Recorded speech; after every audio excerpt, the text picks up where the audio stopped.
Oh, hi there, and welcome to the new video here on my channel about dating and Asperger syndrome.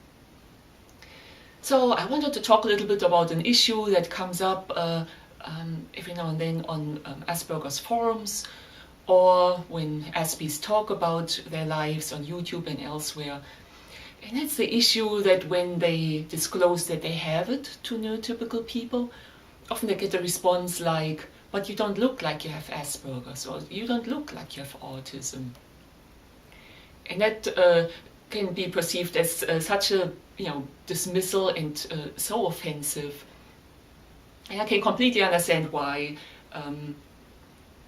because having Asperger's is maybe a bit like running the Boston Marathon with this big bag of rocks on your back. And nobody can see that you're carrying it, but you have to work so much harder just to keep up and blend in and move with the crowd. And then if you disclose to a trusted person, oh, I have this huge bag of rocks on my back, and they go and look like, you don't look, you have that, you're doing just fine. Of course, that must be incredibly frustrating. But I want to talk a little bit about why a neurotypical person might say that, and it's not a dismissal. It's sort of a misguided compliment. It's more like if you saw somebody dancing really well, and then afterwards they say, oh, and by the way, I have like an artificial leg. And you can't believe it. You're like, wow, you don't look, I could have never been able to tell that you have an artificial leg. And it's a little bit like that. If somebody says, okay, I have Asperger's, or I'm on the autism spectrum, neurotypicals have a lot of associations with that. And if that person doesn't already have a person with autism or Asperger's in their lives knowingly, or if they do, but they are more like on the extreme end of the spectrum, then it can be very hard for that person to understand that you could have Asperger's and that somebody would not notice. They don't understand that you can have it, work very hard around it, and then blend in, but that that fitting in with neurotypicals would be so challenging for you, because very often you can't tell. I mean, I watch these YouTube videos of people with Asperger's, and yeah, if somebody has a lot of coping strategies, they come across exactly like a neurotypical person. When they talk, maybe somewhat prepared remarks, or if they're prepared for a situation, and you might only notice if you really get to know them much better. And of course, this whole thing that the person might not be informed and know that the spectrum includes many different manifestations could also be extremely frustrating and kind of unbelievable to a person with Asperger's. And I want to drum up a little bit understanding here for neurotypicals, because I guess in the States, like about 1 out of 70 people is on the spectrum. But people don't wear the sign, I have Asperger's or I have autism. And even that 1 in 70, can be much more affected, can be nonverbal or whatever. So the chance that like this random coworker or person that you tell that you have Asperger's, the chance that they have a person in their life that has Asperger's or autism where it's not very noticeable is actually pretty low. Chances are they don't have a person like that. And even if they have, I mean, I heard about Asperger's years ago, okay, and I had this friend who would go on these long rants and seemed to be like so insensitive to my facial expressions or things that I said, not able to pick up clues at all. So you would have noticed really within half an hour of knowing him that there was something weird about him. So then I read a lot about Asperger's. I was like, yeah, there's a lot of these symptoms I see in this guy. Now I know what Asperger's is. And then subsequently I met other people and only realized much later, yeah, they had Asperger's too. It's just some people just don't go on these 20-minute rants and completely ignore you as a neurotypical person and say these completely outrageous things. And if you haven't met somebody with Asperger's, then you might even just go and think of Asperger's as, that atypical series on Netflix. Again, I review this in a different entry.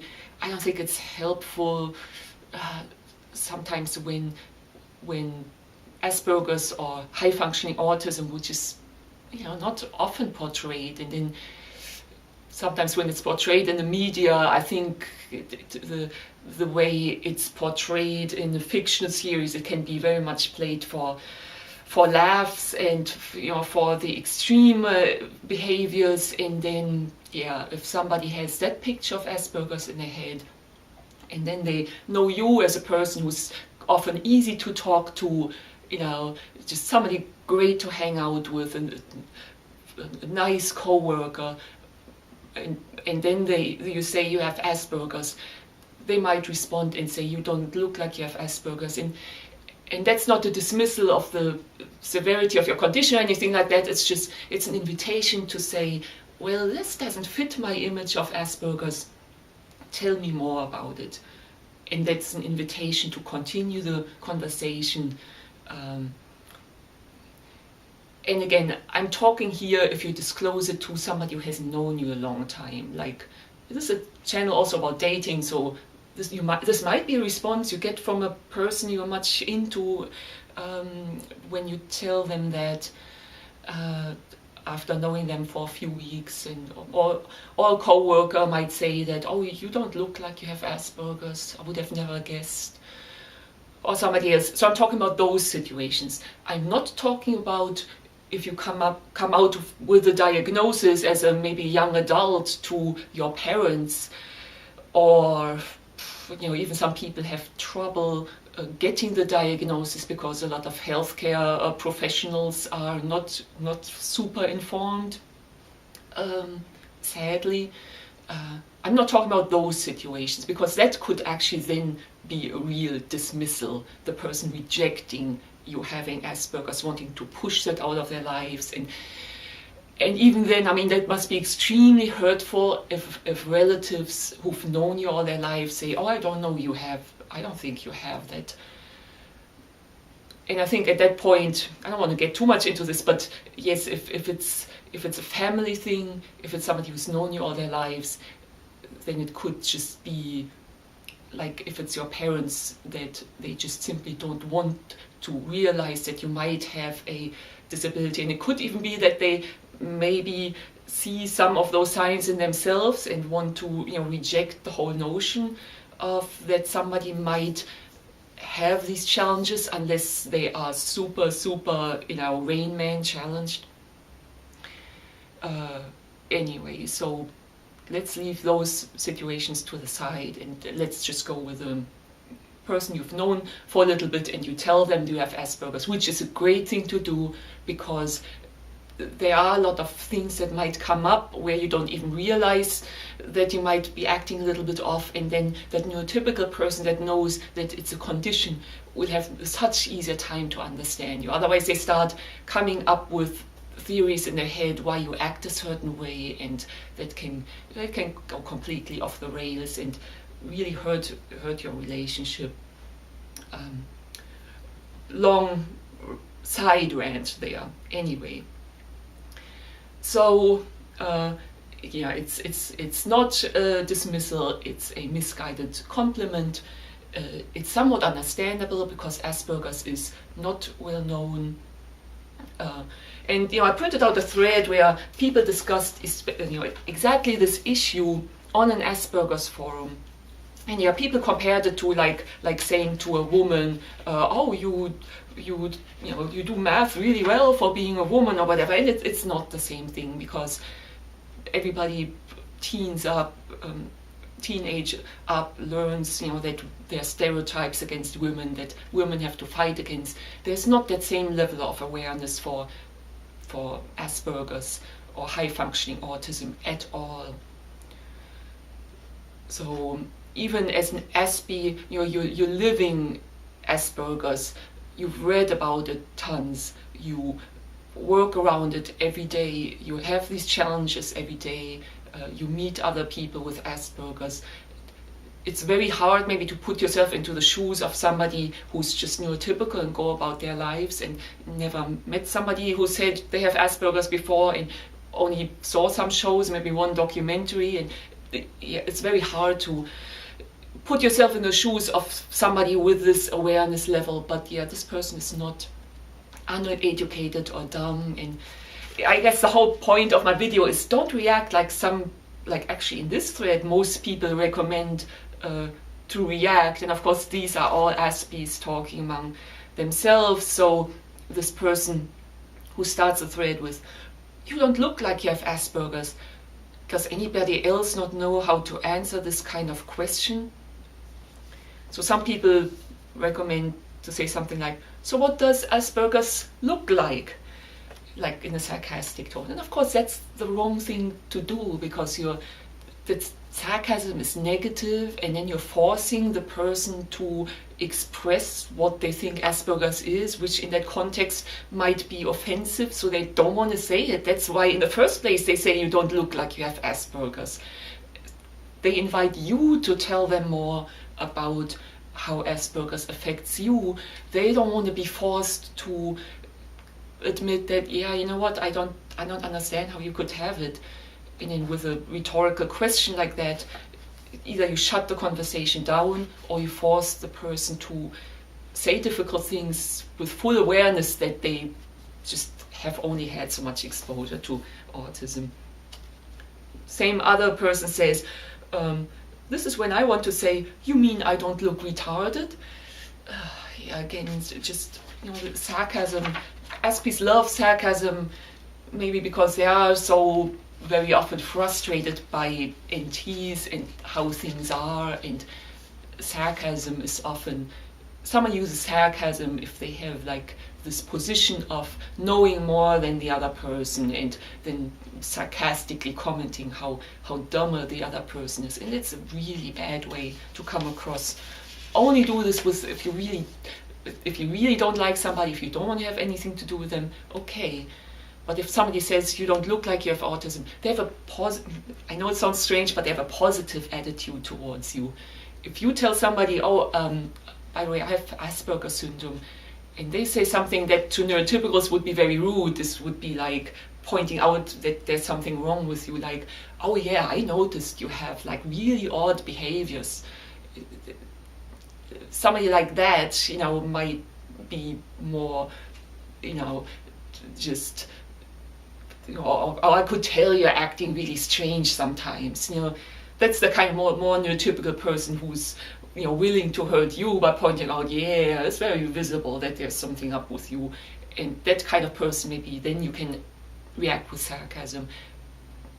But somebody who's positive towards you, wants to be friendly to you and gives you that misguided compliment that you don't look like you have Asperger's, don't react negative.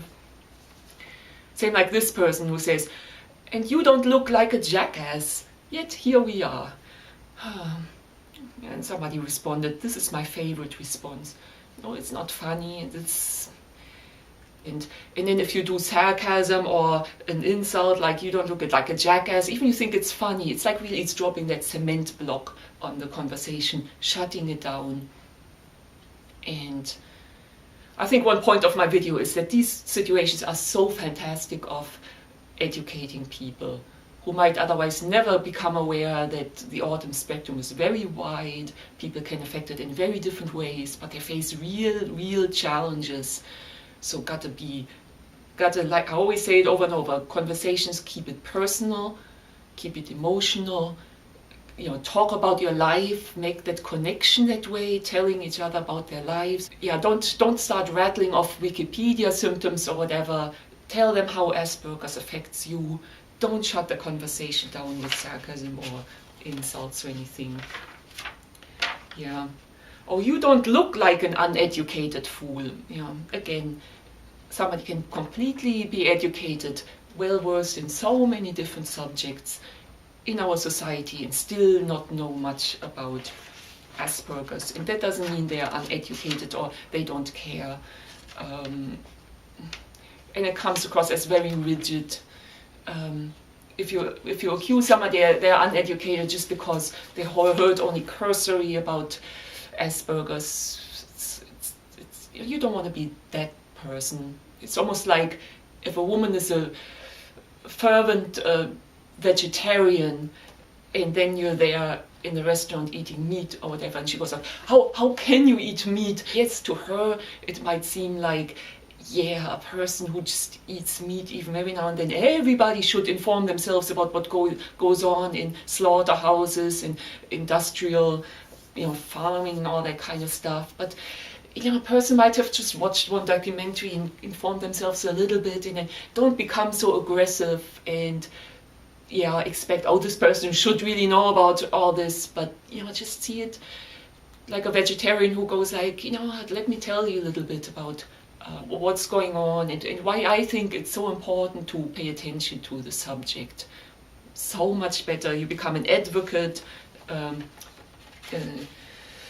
for your issue instead of, or for your topic, instead of somebody who's repelling people from it.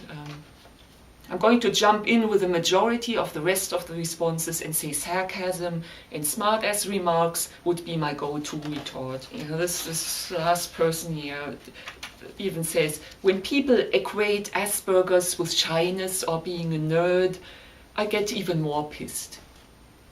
And that's understandable because, Asperger's is so different from just having some social anxiety, being just shy or a nerd. And again, that's really regrettable if that's all they know about Asperger's. Doesn't mean they're uneducated, they just didn't have a real person with really high-functioning Asperger's in their life, and got to educate them, not get pissed. This person continues, being on the spectrum is effing hard, and these ignorant NT bastards marginalize our lives all the goddamn time. No, I'm not just some awkward person. Navigating society's rigid, superficial, and nonsensical social structure is an effing nightmare. Please stop marginalizing us. You have no effing clue what autism is. So don't act like you do.